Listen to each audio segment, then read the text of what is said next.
누가복음 10장 29절에서 37절입니다. 누가복음 10장 29절에서 37절. 자, 봉독합니다. 그 사람이 자기를 옳게 보이려고 예수께 여짜오되 그러면 내 이웃이 누구니까? 예수께서 대답하여 이르시되 어떤 사람이 예루살렘에서 여리고로 내려가다가 강도를 만나매 강도들이 그 옷을 벗기고 때려 거의 죽은 것을 버리고 갔더라. 마침한 제사장이 그 길로 내려가다가 그를 보고 비하여 지나가고 또 이와 같이 한 레인도 그곳에 이르러 그를 보고 비하여 지나가되 어떤 사마리아 사람은 여행하는 중 거기 이르러 그를 보고 불쌍히 여겨 가까이 가서 기름과 포도주를 그 상체에 붓고 싸매고 자기 짐승에 태워 주막으로 데리고 가서 돌보아주니라. 그 이튿날 그가 주막 주인에게 데나리온 둘을 내어주며 이르되 이 사람을 돌보아주라. 비용이 더 들면 내가 돌아올 때에 갚으리라 하였으니 내 생각에는 이 세 사람 중에 누가 강도 만난 자의 이웃이 되겠느냐? 이르되 자비를 베푼 자니이다. 예수께서 이르시되 가서 너도 이와 같이 하라 하시니라. 아멘. 오늘 본문 말씀은 많이 들었던 말씀 중에 하나죠. 이 말씀이 있기 전에 배경을 보면 예수님이 70인 제자들을 전도자로 파송을 합니다. 그리고 70인이 돌아와서 기뻐하면서 예수님께 간증하는데 귀신들도 우리한테 항복했습니다 라고 자랑스럽게 말합니다. 근데 예수님의 말씀이 의미심장하게 들려오는데요, 그 일들에 대해서 사단이 하늘로부터 땅이 떨어지는 것도 말씀하시면서 그러나 귀신들이 너에게 항복하는 것을 기뻐하지 말고 너희 이름이 하늘에 기록된 것으로 기뻐하라 라고 말씀합니다.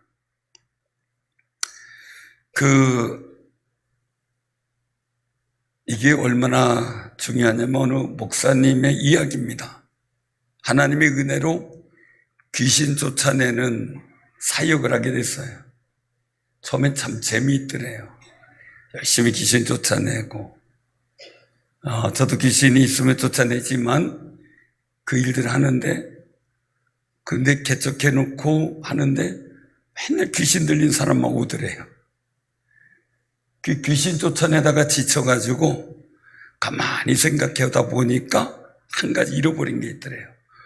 복음을 전하며 하나님의 은혜를 나누는 그 일들에 대해서 소홀히 한 자기를 발견하게 됐다. 그래서 귀신 쫓아내는 걸 중지하고 오직 복음에만 심취했더니 귀신 들린 사람들이 이제는 오지 않더라 라는 이야기예요. 자, 그러면 여기서 굉장히 중요한 건데요,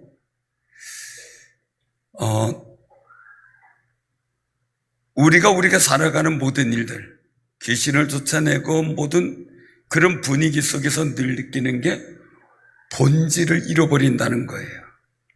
본질을 잃어버리는 내 모습을 깨닫게 되죠. 귀신들이 항복하는 것이 귀하고 놀라운 일이지만 내 이름이 하늘의 생명책에 기록된 존재인 것을 깨닫는 것은 이것보다 훨씬 더 귀하고 기쁜 일이라는 거죠. 우리가 열심히 봉사할 때 결과도 좋고 보람도 있고 알아주고 칭찬하는 것도 좋지만 실제는 하나님의 은혜와 상급이 내게 임하는 것을 깨달을 때 더 보람되고 더 가치 있고 더 복이 되는 줄로 믿으시길 바랍니다. 그 중요한 것을 우리가 잃어버릴 때가 있다는 거죠. 그래서 예수님은 너희가 보는 것을 보는 눈은 복이 있다 라고 말씀해요. 정말 70인 제자들에게 말씀을 하시는데, 사랑하는 성도님들, 제자들이 예수님을 하나님의 아들로 알아보고 믿는 것이 얼마나 소중한 것인가를 다시 한번 말씀해 주는 거예요. 일단 당시의 유대인, 그 속에 바리새인, 서기관, 제사장들 예수님을 봤어요. 말씀도 들었어요. 역사도 봤어요. 그런데 몰라봅니다. 오히려 거부합니다. 그런데 제자들은 너희들은 보고 믿었으니 얼마나 귀한 것인지 알아라, 이 말입니다. 그건 결국 우리에게 주신 말씀입니다. 우리가 예수님을 영접하고 믿는 것이 얼마나 귀하고 복받은 것인지 인정하고 믿는 귀한 분들이 되시길 바랍니다. 한 분 한 분이 예수님 믿고 하나님의 자녀가 되었어요. 이것만이 아니죠. 천국을 소유한 하나님의 친백성이 되었어요. 예수님 다시 재림하실 때 그 진가가 판명이 됩니다. 마치 우리의 삶 속에 중요한 시험을 앞둔 그런 상황과도 같겠죠. 판명이 되는데 지금 안 믿는 사람이 믿는 사람이나 비슷한 것 같고, 또 때로는 안 믿는 사람이 더 현명한 것 같습니다. 그러나 주님의 때가 오면 확연히 판명됩니다. 우리는 그런 하나님께서 복 주시는 진정한 가치를 보고 사모하는 마음으로 붙잡고 사는 귀한 사람들입니다. 그 자부심과 긍지를 내 마음속에 놓치지 마시길 바랍니다. 지구상에 수없이 많은 사람에게 복음이 전해졌습니다. 그 수많은 사람들 중에 성도님들이 택함을 받아서 하나님의 친백성, 하나님의 자녀가 되었습니다. 우리가 지금 막 삶에 전전긍긍하며 복잡하게 살아가지만 내가 하나님의 자녀라는 그 고귀한 가치를 중요시 여기며 사는 귀한 삶이 되시기를 바랍니다. 이런 상황에서 율법 교사가 자신의 의를 드러내기 위해서 예수님을 테스트하는 질문을 합니다. 선생님, 내가 무엇을 하여야 영생을 얻겠습니까? 라는 거예요. 그때 예수님께서 율법에 무엇이라고 기록되어 있느냐라고 묻죠. 그때 이 율법 교사는 자신 있게 대답해요. 내 마음을 다하고 목숨을 다하고 힘을 다하고 뜻을 다하여 주 너희 하나님을 사랑하고 또 내 이웃을 내 자신과 같이 사랑하라 라고 하였습니다. 대답을 해요. 그때 예수님이 내 대답이 옳다. 이를 행하라. 그러면 살리라. 라고 말씀합니다. 그래서 오늘 율법학자는 자기를 조금 더 돋보이게 하기 위해서 그러면 내 이웃이 누굽니까? 라고 묻습니다. 그때 예수님께서 이 강도 만난 사람을 비유로 말씀하신 겁니다. 사랑하는 성도님들, 꼭 기억하시길 바랍니다. 아는 것대로 살아갑니까? 여러분들이 아는 대로 살아가나요? 양심에 찔리면서 살아가나요? 무하다 양심이 콕콕콕 찔릴 때가 많죠. 그게 우리의 모습이에요. 그러면 그 계명대로 그냥 살면 너 산다. 이게 그 율법교사가 생각할 때 가능할까라는 고민을 했을 겁니다. 자, 그러면서 예수님이 강도 만난 사람의 비유를 말씀하시는데 어떤 사람이 예루살렘에서 여리고로 내려갔다가 강도를 만나게 됐다는 겁니다. 예루살렘에서 여리고까지는 한 27km 정도 거리입니다. 짧은 거리가 아니죠. 여기서 달천다리까지가 한 2km 되려나요? 27km입니다. 그리고 급경사에 구불구불한 험한 길입니다. 제가 신학 공부를 할 때 에레츠라고 해서 이제 이스라엘에서 한 수십 년 살다가 오신 장로님이 교수로 오셨어요. 그래서 강의하는데 이 말씀이 이 상황들을 얘기를 하는데 참 귀에 와닿았는데, 여리고에서 예루살렘을 이렇게 바라보면은 하늘처럼, 산처럼 하늘처럼 올려다봐야 된대요. 밤에 보면 예루살렘의 야경이 하늘의 별처럼 보인대요. 여리고성에서 볼 때.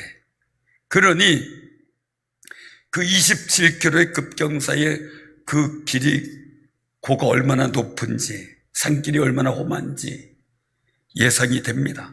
그래서 강도들이 자주 출몰하는 위험한 길이에요.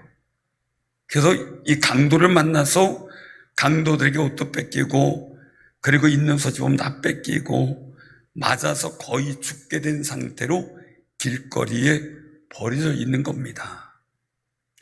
이 사람이 그 길이 위험한 길을 간다는 것을 알고 있지만 그래도 어쩔 수 없이 피치 못할 사정으로 가야만 했던 이유가 있었겠죠. 사람의 일상을 보면 자기 길이 가기 바빠서 하나님께 기도도 하지 않고 생각나는 대로 행동하는, 그리고 길을 가는 모습을 보게 됩니다. 이 사람도 마찬가지였을 겁니다. 자기의 필요를 얻기 위해 그 길을 간 거예요. 그런데 그 길에서 강도 만나 모든 걸 빼앗기고 생명까지 잃어버리는 그런 상황이 된 겁니다. 그래서 거의 죽게 된 상황으로 내몰린 거죠. 사랑하는 성도님들, 우리도 열심히 살아서 돈도 벌고 행복하게 살려고 하는데 덜컥 사기당하든지 보증 섰는데 다 날리든지, 그쵸? 또 보이스피싱 당해서 그냥 너무 속상해요. 그죠? 그게 수백조 수천조래니 말도 못하죠. 그런 일도 속에 바쁘게 살다 하는데, 행복하게 살려고 하는데 몸에 쪄서 병원 다 갖다 주고, 문제 생기면 법원 다 갖다 주고, 이런 일들이 우리 삶 속에 있잖아요. 요즘은 가만히 있어도요 강도가 찾아와요. 그죠? 옛날엔 강도 있는 길만 안 가면 됐어요. 너무 친절해서 저리 이자로 대출해 줄 테니까 대출 받으라고 안내 문자까지 와요. 참 친절한 세상 같죠. 그죠? 그거 믿었다가 큰일 나는 경우가 많죠. 좋은 땅이 있으니 사래요. 그거 사놓으면 아주 땅값이 엄청 오를 거라고. 그러면 당신이나 사세요. 그러면은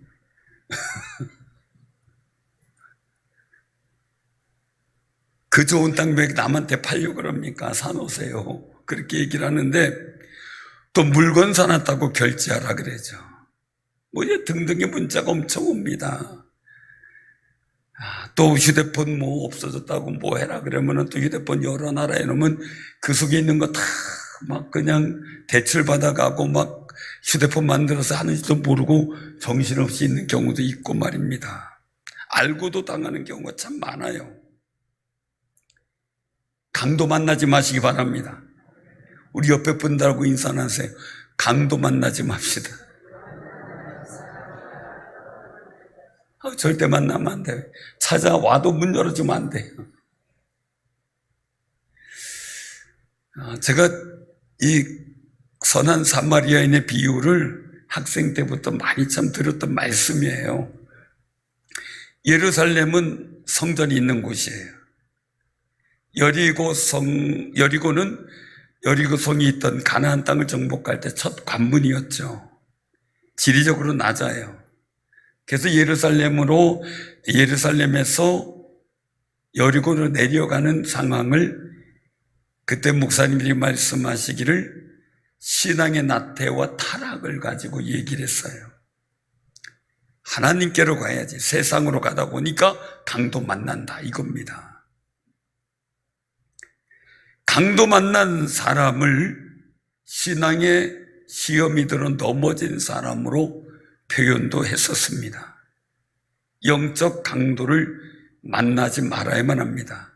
강도 만나는 길을 피해서 가는 하나님의 인도하심과 지혜를 구하는 귀한 삶이 되시기를 바랍니다. 하루를 출발해도 새벽에 와서 기도하며 출발하고, 차를 운전해서 갈 때도 기도하고 출발하는 것, 얼마나 중요한지 모릅니다.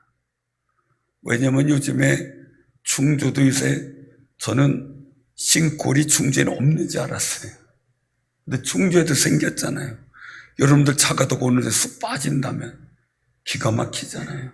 가는데 다리가 툭 꺼진다면, 이런 황당한 일이 생기는 현장에 내가 있다면 안 되잖아요. 그러니 늘 하나님의 인도하심을 구하는 아름다운 삶이 되시길 바랍니다. 근데 우리의 신앙은 날마다 하나님의 집인 성전으로 올라가야 됩니다. 구약 성경 미가 4장 2절에 보면 곧 많은 이방 사람들이 가며 이르기를, 오라, 우리가 여호와의 산에 올라가서 야곱의 하나님의 전에 이르자. 그가 그의 도를 가지고 우리에게 가르치실 것이니라. 우리가 그의 길로 행하리라 하리니 이는 율법이 시온에서부터 나올 것이요 여호와의 말씀이 예루살렘에서부터 나올 것임이라 라고 말씀하십니다. 이런 마음을 하나님께 보일 때 하나님께서는 이스라엘 민족을 구원하시겠다고 말합니다. 오라, 우리가 여호와의 산에 올라가서 야곱의 하나님 여호와의 전에 이르자. 그가 그의 도를 가지고 우리에게 가르치실 것이라. 우리가 그의 길로 행하리라 라는 고백이 마음속에 솟구쳐 올라서 영적 강도 당하는 길을 피해가는 삶이 되기를 바랍니다. 시편 기자는 내가 산을 향하여 눈을 들리라. 나의 도움이 어디서 올까?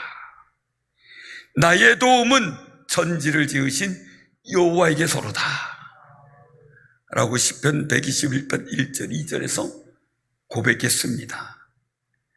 사랑하는 성도님들, 내가 산을 향하여 눈을 들리라. 산이 어디냐? 예루살렘 성전이 있는 예루살렘입니다. 우리도 소리 높여 내가 산을 향하여 눈을 들리라 고백하며 사는 그런 귀한 삶이 되시길 바랍니다. 무더워요, 그죠? 무더우니까 자꾸 고개가 숙여지고 몸이 처지고 자꾸 그래요. 그래도 우리는 산을 향해 눈을 두는 용기가 있기를 바랍니다. 시편 121편에서 말씀하셔요. 하나님은 졸지도 않으신다. 주무시지도 않는다. 우리를 지켜주시고 인도하신다는 거예요. 예수님께서는 성령님을 우리에게 보혜사로 보내주신다고 약속하셨고, 사모하는 제자들의 기도 소리를 들으시고 성령 강림을 허락하셨습니다. 사랑하는 성도님들, 여러분들도 사모함으로 하나님의 성령의 거룩한 임재를 경험하는 삶이 되시기를 바랍니다. 오늘 본문에서 우리에게 예수님께서는 문제를 던지고 있습니다. 강도당한 사람을 보았을 때 어떤 태도를 가지고 살아가느냐라는 겁니다. 강도 맞는 사람이 있는데 제사장이 지나갑니다. 피 흘리는 사람, 죽어가는 사람을 보았지만 피해갑니다. 뒤에 레인도 역시 피하여 지나가 버립니다. 학생 때 성경을 읽으면서 이 대목에서 제가 학생 신분으로 얘기하는 겁니다. 지금 학생 신분, 그 당시에 이런 싸가지가 어떻게 골반 죽어가는 사람을 그냥 지나가냐, 이런 생각을 했었습니다. 자, 제사장은 성전에서 하나님께 제사를 드리는 일을 하는 사람이고, 레위인은 제사장을 도와 성전에서 그 수종 두는 사람들이었습니다. 그럼 이 두 사람이 왜 그냥 지나갔을까? 첫 번째는 종교적 이유가 있을 거예요. 왜냐하면 제사장이나 레위인은 시체, 또 죽은 자, 혹은 피나 부정한 고기와 접촉을 하게 되면 부정하게 돼서 하나님의 제사를 드리는 의식에서 배제가 됩니다. 그렇게 되면 그에게 있어서는 굉장한 어려움이 있을 수 있습니다. 순번에 따라 그 모든 제사를 진행시켜야 되는데 하지 못하게 될 경우 하나님께서 주신 분깃도 제해버리기 때문이죠. 그래서 성결하게 유지하는 게 그들에게 굉장히 필요했습니다. 또 바쁠 수도 있겠죠. 두 번째는 상황이 바쁠 수도 있어요. 세 번째는 강도가 아직 근처에 있을지도 모르잖아요. 괜히 도와주다 자기도 강도당할 수도 있는 상황일 겁니다. 이런 조건들을 생각하며 스스로 합리화시켜 그 상황을 빨리 벗어나고 싶은 마음으로 빨리 지나갔을 거예요. 그러면서 속으로 생각했을 거예요. 나의 사정과 형편을 하나님이 잘 아실 줄로 믿습니다. 나도 여유가 생기면 그때 하겠습니다 라고 생각할 수도 있습니다. 아니면 지금 내가 할 일 하냐? 딴 사람이 할 거야 하고 지나갈 수도 있습니다. 그러면서 양심에 걸리면 한 번쯤 돌아볼 수도 있겠죠. 제가 신앙을 하면서 이제 고민들이 생겼습니다. 왜냐하면 교회라고 도와달라고 돈을 받으러 오는 분들이 있어요. 거린들이. 그때 저 마음에 이 속에 예수님이 만약에 나를 찾아오시다면 나는 어떻게 할까? 이 생각이 문득 들곤 했어요. 근데 부목사 시절에 그 교회는 역전해서 얼마 안 걸렸어요. 걸어서 한 2분 3분밖에 안 걸렸어요. 근데 사무실에 늘상 매일 한두 번씩 찾아와요. 그럼 저는 이 속에 주님이 계실지도 몰라. 그러면서 500원씩 꼭 줬어요. 93년도 당시니까 줬어요. 그러더니 그걸 보더니 장로님 한 분이 그 역장이었는데 저한테 오더니 목사님 그거 주지 마세요 그래. 근데 아니 왜요? 어려운 사람인데요. 그랬더니 아니에요. 저 사람들 맨날 역전 앞에서 술 마시고 그 돈 주면 가서 또 술 마시고 노름하고 그래요. 주지 마세요. 그리고 저도 모이면 야 명락교회 가면 누가 500원씩 준다 소문 나가지고 계속 보내요. 진짜 계속 오는 거예요. 매일. 그래서 몇 번은 안 주기 시작을 했어요. 그랬더니 진짜 안 오더라고요. 주는 게 도움이 되는 게 아니라는 이야기를 해서 그랬던 적이 있습니다. 재밌는 것은 제가 이제 시골에 있을 때인데요. 시골에서 10만 원 사례비 받고 있을 때예요. 근데 시골 교회니까 작은 교회였으니까요. 그때 87년도 당시에. 근데 제가 아는 신협이 있었는데 교회에서 하는 신협이에요. 그 신협의 직원한테 얘기를 들었어요. 할아버지 한 분이 매일 아침에 들린대요. 그러면은 거기 직원은 꼭 500원씩 준대요. 그럼 그걸 피해로 하루 종일 다닌 그 할아버지가 와서 저녁 때쯤 5시쯤 되면 저축을 한대요. 그렇게 한 걸로 얼마냐 했더니 하루에 25,000원에서 35,000원 사이 한대. 깜짝 놀랐어. 야, 그런 방법도 있구나? 이런 생각이 들 정도로. 자, 근데 제가 이 말씀을 드리냐면요, 우리의 마음이 그런 거죠. 우리의 마음이 양심에도 걸리고 근데 막 이런 시내 오는 사람들은요, 승합차로다가 사람을 싣고 와서 그 동네 다 푸는 이런 경우도 제가 봤어요. 살살 따라가 봤더니 승합차를 타고 가더라고요. 그런 상황도 있고. 사실 이런 일들 속에서 우리가 이웃이 된다는 게 참 굉장한 지혜도 필요하구나, 이 생각을 가져요. 그런데 여기서는 그 차원을 벗어나서요. 그 차원을 벗어나서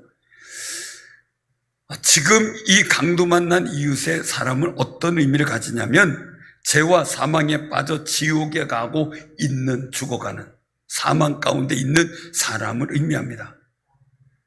예수 믿지 않고 죽어가는 사람들을 말하는 거죠. 그런데 제사장이나 레위인은 율법의 상징입니다.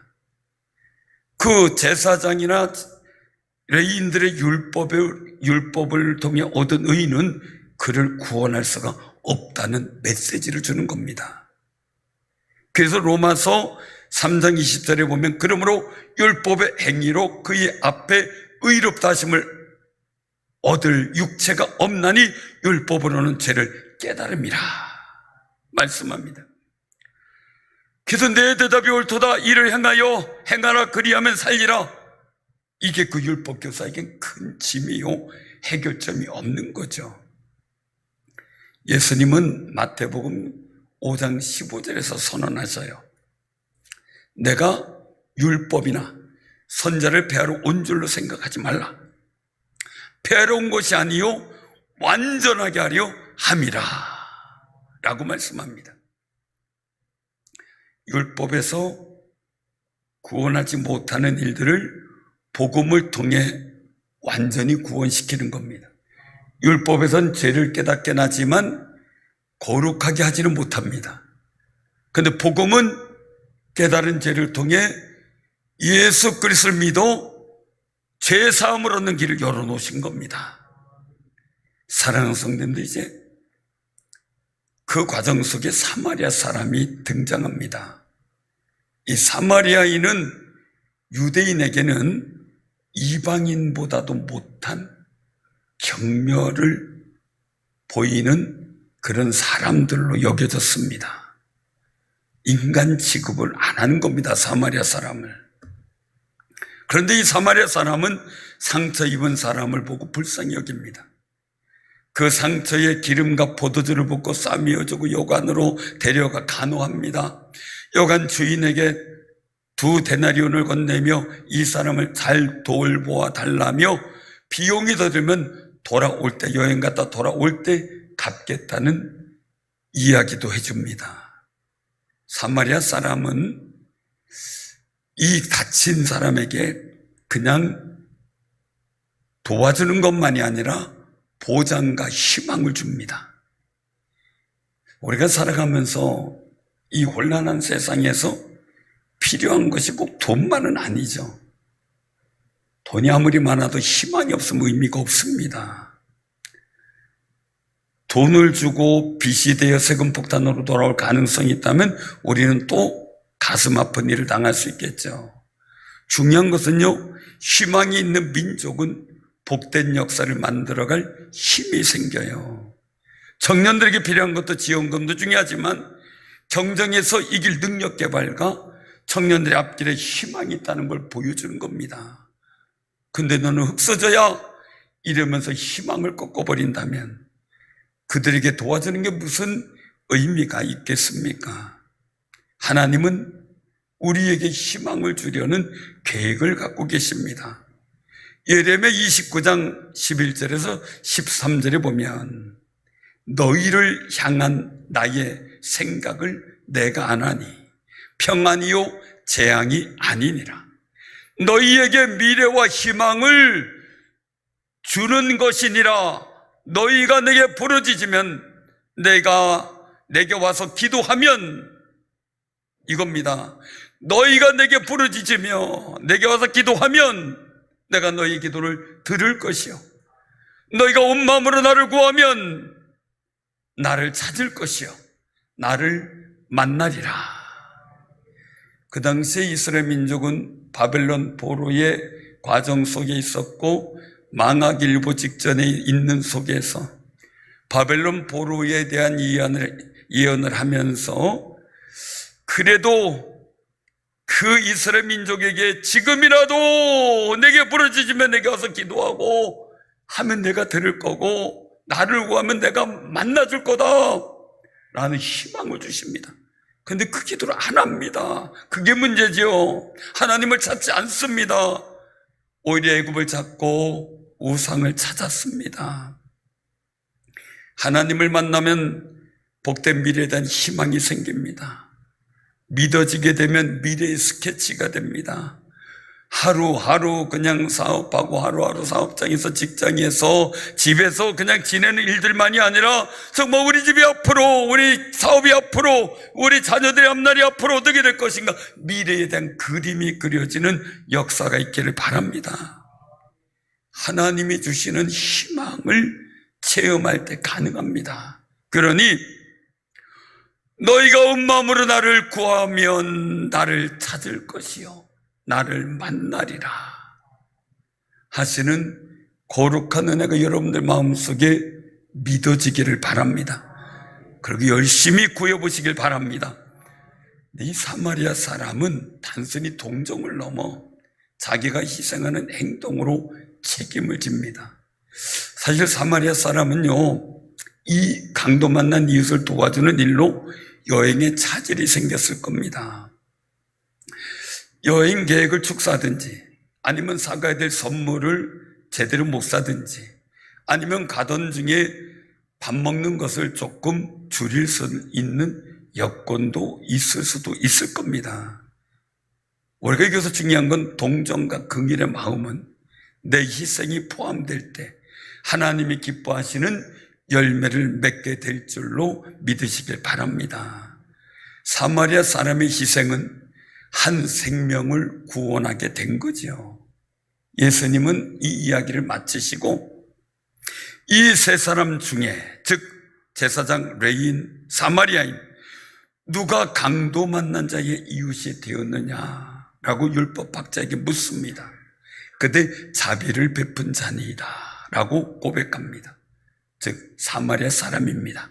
사마리아 사람이라고 얘기를 하기가 자존심이 상하는 거죠. 그러니 자비를 베푼 자입니다 라고 대답합니다. 예수님 마지막으로 말합니다. 가서 너도 이와 같이 하라. 자, 또 한 가지의 문제가 생겼습니다. 율법이 하지 못하는 문제 말입니다. 누가복음 6장 6절 10절에 보면 안식일이 되었습니다.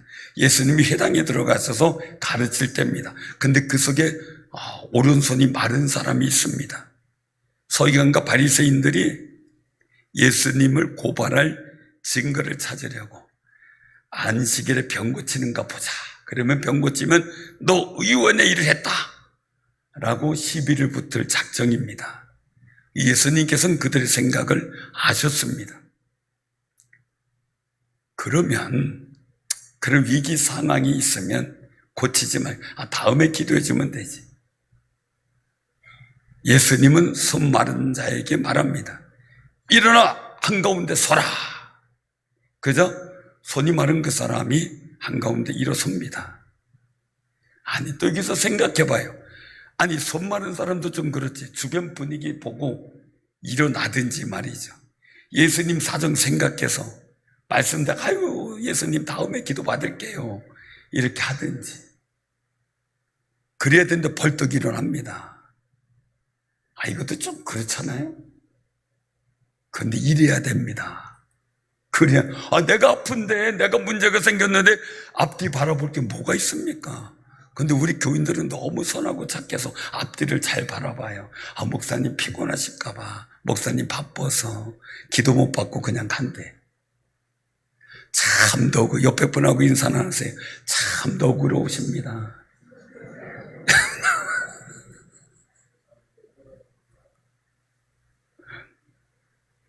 중국에서 집회할 때인데요. 집회를 하는 중에 선교사님이 꼭 부탁을 하더라고요. 그때 제가 간다니까 한 200명 이상 모였어요. 근데 집회한다니까 모였는데 부탁을 하더라고요. 절대 주여 삼창 막 소리내서 통성기도 시키지 말아달라고. 그래서 왜 그럽니까? 그랬더니 공안이 찾아와서 우리가 막 기도하는 소리 들리면 바로 제재를 해서 집회를 못하게 한대요. 근데 막 성령의 은혜가 임하는데 참을 수가 있나요? 그냥 3박 4일 동안 주여 삼창 부르고 매일 기도했습니다. 나중에 그 선교사님이 깜짝 놀라서 얘기하는 거 참 신기합니다. 그래서 왜요? 그랬더니 벌써 경찰이에요. 공안이 말하자면 지금 찾아와도 수십 번은 찾아왔을 텐데 한 번도 안 찾아오고 이런 게 처음입니다. 잘 집회했어요. 근데 그 중에 한 사람이 설교 듣다가 저 좀 기도해달라고 하는데 손이 이렇게 뻣뻣한 분이 이게 안 접혀요. 아무리 손을 해도 구도가 안 접히는 분이에요. 그래서 벌떡 일어나서 나오길래 그냥 이분 위해서 기도해 줍시다 하고 그 자리에서 기도해 줬어요. 그랬더니 이 손 한번 접어보라 그랬더니 이게 뚝뚝뚝 하더니 접혔어요. 그리고 나 이제 일하게 됐다고 우리 가정의 삶을 내가 책임져야 되는데 일을 못했었는데 감사하다면서 하나님께 영광을 돌렸어요. 자, 예수님 상관과 같은 건데 예수님이 바리새인들에게 얘기를 합니다. 서기관들에게 내가 너에게 묻노니 안식일에 선행하는 것, 악을 행하는 것, 생명을 구하는 것과 죽이는 것 어느 것이 옳으냐? 라고 묻습니다. 아무도 대답을 못합니다. 왜냐하면 마태복음 12장 11절에서 12절에 보면 너희 중에 어떤 사람이 양 한 마리가 있어 안식일에 구덩이에 빠졌으면 끌어내지 않겠느냐. 실제적으로 양들이나 염소가 구덩이에 빠지면 건져주거든요. 왜? 생명이라. 그런데 말씀하죠. 예수님은 사람이 양보다 얼마나 더 귀하냐. 그러므로 안식일에 선행하는 것이 옳으니라 라고 선언하십니다. 안식일 주일이죠. 주님의 날. 선한 일을 행하는 귀한 삶이 되시길 바랍니다. 율법의 완전성보다 생명이 우선이라는 말씀입니다. 예수님은 자신을 고소하려고 엿보는 사람들이 보고 있는데도 손을 내밀라 하셔서 그 손을 내미는데 손이 회복이 됐습니다. 사랑하는 성도님들, 이 말씀 속에 손 마른 사람의 이웃은 누굽니까? 율법에 대해 완전히 살려고 하는 서기관과 바리새인들입니까? 손을 고쳐주신 예수님이십니까? 예수님이죠. 로마서 3장 24절에 말씀하셔요. 그리스도 예수 안에 있는 속량으로 말미암아 하나님의 은혜로 값없이 의롭다 하심을 얻은 자 되었느니라. 예수님 십자가의 복음이 우리를 죄와 사망에서 구원하셔서 거룩한 의와 영생을 얻게 하셔서 우리가 하나님의 자녀가 되게 하셨습니다. 그 은혜를 절대 잊지 마시기를 바랍니다. 사마리아 사람들은 유대인들이 경멸합니다. 무시합니다. 사람 취급하지 않았습니다. 예수님도 당시에는 서기관 바리새인들이 사마리아 사람 대하듯 예수님을 대했습니다. 그래서 이사야 53장 2절에 보면 그는 주 앞에서 자라나기를 연한 순 같고 마른 땅에서 나온 뿌리 같아서 고운 모양도 없고 풍채도 없은 즉 우리가 보기에 흠모할 만한 아름다운 것이 없도다 라고 말씀합니다. 유대인들에게 천대에 멸시당하는 모습을 비유로 말씀하신 겁니다. 그러니 나의 이웃 되셔서 진정한 이웃 되셔서 나를 죄와 사망에서 구원하셔서 하나님의 자녀의 천국 백성 되게 하신 예수 그리스도의 거룩한 은혜를 우리가 기억한다면, 우리가 예수 믿고 사는 것 때문에 속상하고 어려운 일 당한다고 하더라도 나의 진정한 이웃인 예수님을 바라보며 위로받고 승리하는 귀한 삶이 되시길 바랍니다. 예수님은 나의 이웃입니다. 우리도 예수님의 이웃되어 예수님의 이 사랑과 은혜를 우리 가족에게, 우리 모든 이웃에게 전하여 여러분들도 진정한 영적 이웃이 되는 삶이 되시기를 바랍니다. 사랑하는 성도, 오늘도 예루살렘에서 여리고로 내려가는 길이 우리에게 늘 열려져 있습니다. 예수님께서는 우리의 선한 이웃으로 우리와 늘 함께 하십니다. 우리가 죄와 사망에 눌려 있을 때 예수님은 가까이 오셨고, 죄인 되었을 때 우리의 십자가 달려 죽으셨고, 지금도 성령을 보내셔서 우리를 돌보시고 하십니다. 그 일을 위해 자신의 몸으로 우리의 생명값을 대신하신 겁니다. 로마서 8장 1절에서 4절에 보면 사도 바울의 감격이 나옵니다. 이제 그리스도 예수 안에 있는 자에게는 결코 정죄함이 없나니 이는 그리스도 예수 안에 있는 생명의 성령의 법이 죄와 사망의 법에서 너를 해방하였습니다. 율법으로 바라보던 그의 시각이 깨지고 복음으로 바라볼 때 자기가 자유함을 체험하게 된 겁니다. 사랑하는 성도님들, 율법의 요구를 예수님이 십자가에서 이루셨습니다. 이 사도 바울이 경험한 아름다운 체험이 여러분들의 체험이 되시길 바랍니다. 우리는 아주 부족한 게 있습니다. 예수님은 재림할 때 우리를 치료하기에 부족한 것을 지불하시러 오십니다. 구원받은 우리는 완전한 구원의 역사를 누리지 못하지만 예수님이 오시면 온전케 됩니다. 천국은 우리 마음에 있지만 아직 실감나지 않을 수 있습니다. 그러나 예수님 재림하시면 완전한 천국이 이루어집니다. 사랑하는 성도님들, 예수님은 우리를 그와 같이 버려두지 않기 위하여 성령님을 보내주신다고 약속하셨고, 그 성령님을 통해 우리의 거룩한 영원한 이웃으로 함께 하십니다. 사랑하는 성도님들, 우리도 서로 주의 사랑 안에서 서로의 중요한 아름다운 이웃들이 되시길 바랍니다. 우리 옆에 분하고 인사 나누시기 바랍니다. 우리도 복된 이웃 됩시다.